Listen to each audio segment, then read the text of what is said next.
Welcome back to CVM Live. It's now time for the major stories in detail. The minority leader in the St. Thomas Parish Council has raised several alarms concerning the temporary appointment of Justice Brian Sykes as Chief Justice. He's likened the PM to a dictator. A broadside attack was launched on Prime Minister Andrew Holness as Councillor Hubert Williams insists the actions of the Prime Minister in the temporary appointment of Justice Sykes to the Chief Justice position is akin to that of a dictatorship. All dictators start from somewhere. They don't just normally control a country overnight. What they normally do first is to control the judges. And then, if they control the judges, they can make other step towards other things. So today, I am calling upon Prime Minister Andrew Holness to do the right thing. Lead by example. He spoke about accountability. He needs to be. I hear someone say. He warned if nothing is done to clearly indicate a separation of powers, Jamaica could become like other dictatorships worldwide. That there is something that Prince Andrew really wants, and he will travel to the end of the world to achieve it. And I have no doubt in my mind that what he wants is to preserve his majority in the St. Thomas Parish Council. No, I'm saying, based on our constitution, there should be a clear separation of power. At no time the executive branch of government should have any power over the judiciary branch of government. If we go down that road, we're going to end up like Zimbabwe, Iran, Saudi Arabia. He sought to remind the Andrew Holness-led administration that the people will otherwise lose faith in the justice system and that the post of Prime Minister was not an inheritance, but rather a position granted by votes from the people, to whom Mr. Holness is accountable. Nika Lewis, CVM Live. Doreen Dio, the woman charged with beating her daughter with a machete in a video that went viral, was sentenced in the St. Thomas Parish Court today. CVM Live's Nicoy Wilson has this report.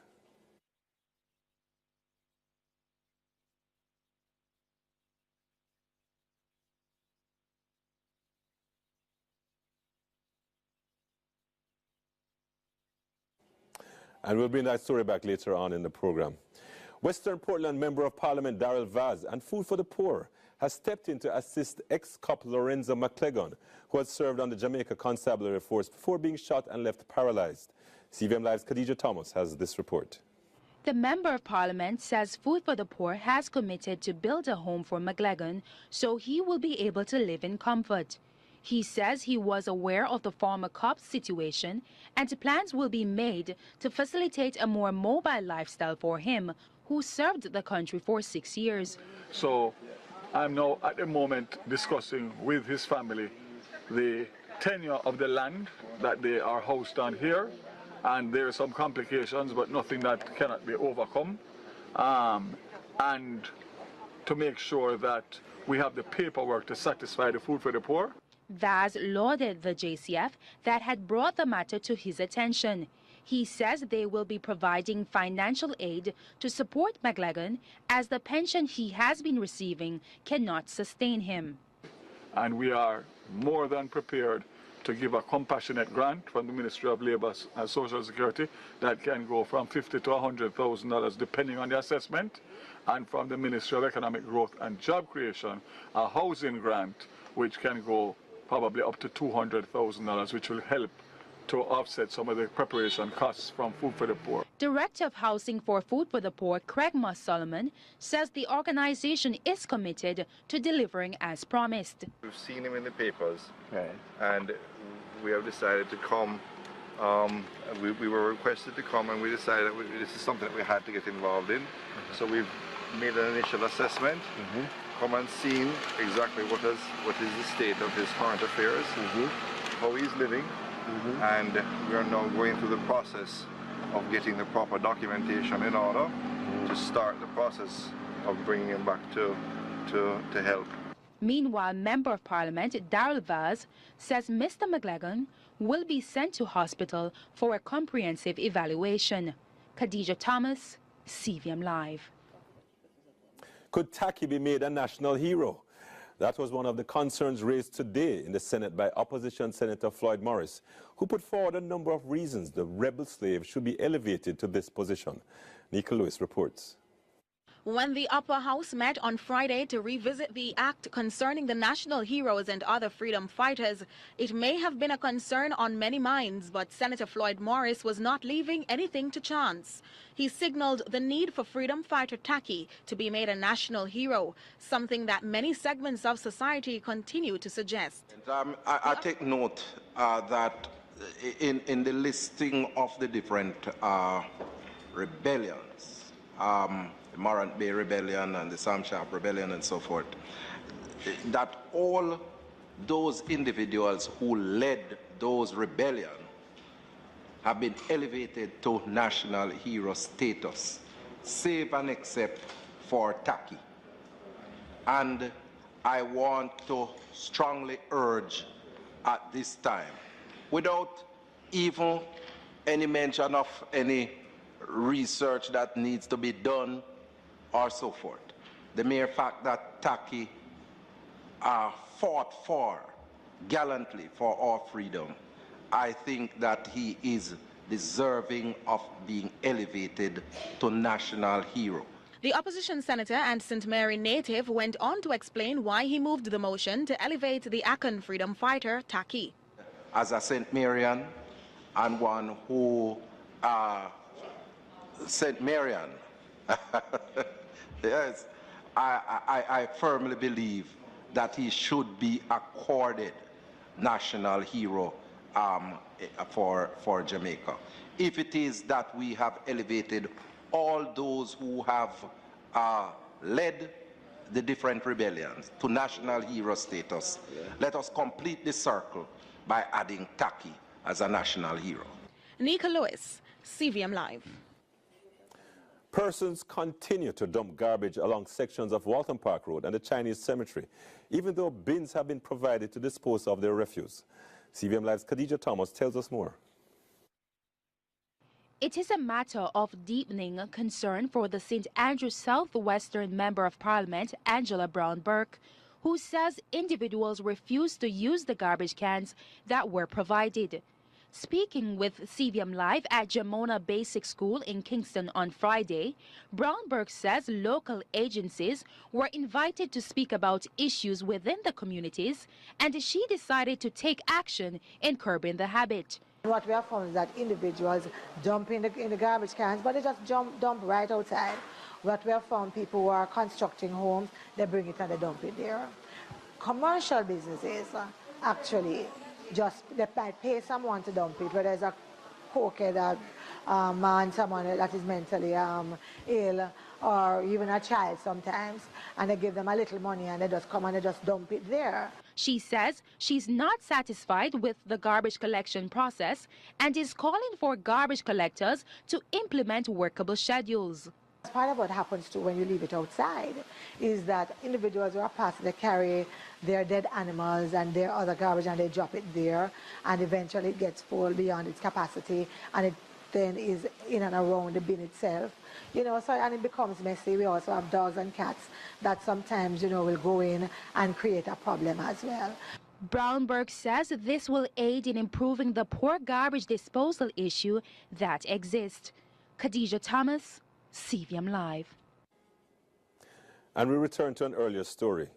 Doreen Dow, the woman charged with beating her daughter with a machete in a video that went viral, was sentenced in the St. Thomas Parish Court today. CVM Live's Nicole Wilson has this report. 3 years probation with parental counseling and anger management was the sentence laid down against Doreen Dyer after pleading guilty to charges of cruelty to a child. The sentence was laid down by Justice Lucian Jackson. The sentence was welcomed by her attorney Bertram Anderson, who says he is happy with the judge's decision and that it was in the interest of the child. Mr. Anderson says that this was the first time Ms. Dyer disciplined her child in such a way, a claim that was corroborated by her daughter.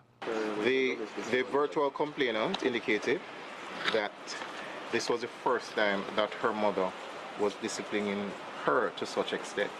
She revealed that her mother does not normally beat her, but would instead talk to them or take them to the police station to have an officer speak with them.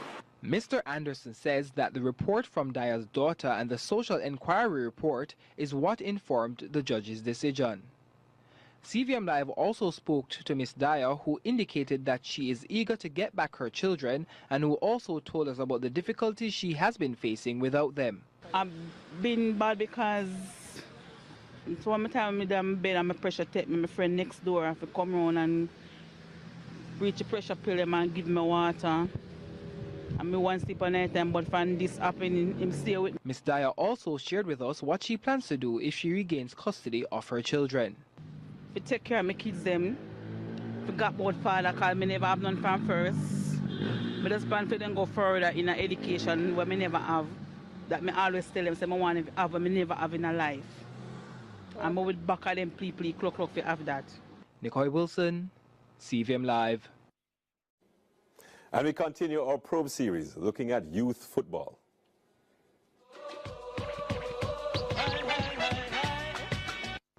As a generality, football in Jamaica is woefully under-resourced, but it's even worse at the youth level. Too often we hear the folks in charge say they have to split the funds made available through the senior team to help keep the youth programs alive, which is ironic because the youth program should be the feeder system to the senior team. Andre Virtue, a former national player and a current head of Ballers International Academy, was not too long ago charged with the responsibility by the JFF of overseeing the youth aspects of Jamaica's football, and he tries to make sense of it. It is one of those areas where it's not in the limelight. You don't get much rewards and payoff. There's no quick fixes, there's no microwave answers. So at this level, the sun is hot, it's difficult, the funding is not there, and as a result of it, you don't find many people in it, because, they want returns and they want returns. And I understand that, but, if we're really thinking about really developing something, you have to. And so, unfortunately, I don't think the Federation has done enough. I don't think the school system, the club system have done enough. And the main thing is because of resources. We don't have the money, we don't have the whatever, but you have to have a love for the game. You have to have a love for the sport. And I think that is what attracts. That's what brings people, brings parents, brings kids, and then the money follows. Virtue, who started Ballers International some 15 years ago, says the importance of youth development cannot be overstated. And in his role of National Youth Development Coordinator, he's prepared to even start them as early as 3 years old. Ultimately, what we're doing is very technically sound, trying to make sure that the players can use all parts of their body to control, manipulate the ball, pass the ball, do everything that they need to do with the ball. And we also add the tactical things because that is another element that is missing, that they're technically could be strong, but if they're not tactically aware, they're going to struggle at the next level. So one of our main things is to focus on ensuring that those two elements, along with the character development and leadership development with our players, we want the players who are ambassadors. So BALLER stands for balance, attitude, love, leadership, ambassador, zeal. And we want coaches or players to represent that because they're ambassadors for their club, their school, their family, and the country. That's what we want to do. We'll continue to expose them, continue to learn. We haven't perfected it. We're learning, we're understanding, and constantly trying to raise them. And our line is that we're not just coaching the sport, but we're coaching a life through the sport.